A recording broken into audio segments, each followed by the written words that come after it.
आज दिनिकिया रायगड़ा ग्रस्तर राज्य खाद्य जोगाण और खाउटी कल्याण एवं विज्ञान प्रजुक्ति विभाग मंत्री कृष्णचंद्र पात्र ए ग्रस्त कार्यक्रम में मंत्री श्री पात्र को रायगड़ा नागरिक मंचर आवाहक डॉक्टर बादल कुमार तांको नेतृत्व में एक टीम रायगड़ा भाकुरगुड़ा ठारे निर्मित प्लानेटोरियम एवं सेठारे रहुतबा विज्ञान पार्क 2017 मसीह कोटी कोटी टंका व्यय निर्मित फूड पार्क कार्यक्रम न होई पड़ी रही जहाँकि लोकों कार्य लगुना एणु यह कार्यक्षम करने को एक लिखित नवेदन करते रायगड़ा नागरिक मंच ठारू लिखित नवेदन ग्रहण करने पर एने संपृक्त विभागीय अधिकारी सेगुड़िकर स्थिति कौन रही बुझा पर तुरंत कार्यक्षम करा प्रतिश्रुति देते माननीय मंत्री कृष्णचंद्र पात्र। मो नागरिक मंचर माननीय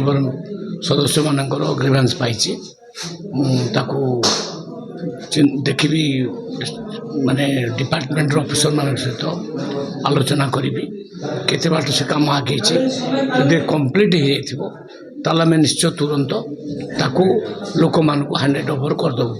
जदि कंप्लीट रही तुरंत कंप्लीट करने निर्देश देवी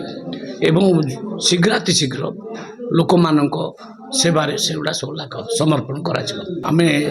आग मु तो माने बाबद मत जना भी नाला मुझे आसी जानी यापर पूरा डिपार्टमेंट सहित बस आलोचना करी केमती तुरंत एटा कार्यक्रम हम ताको आम देखा।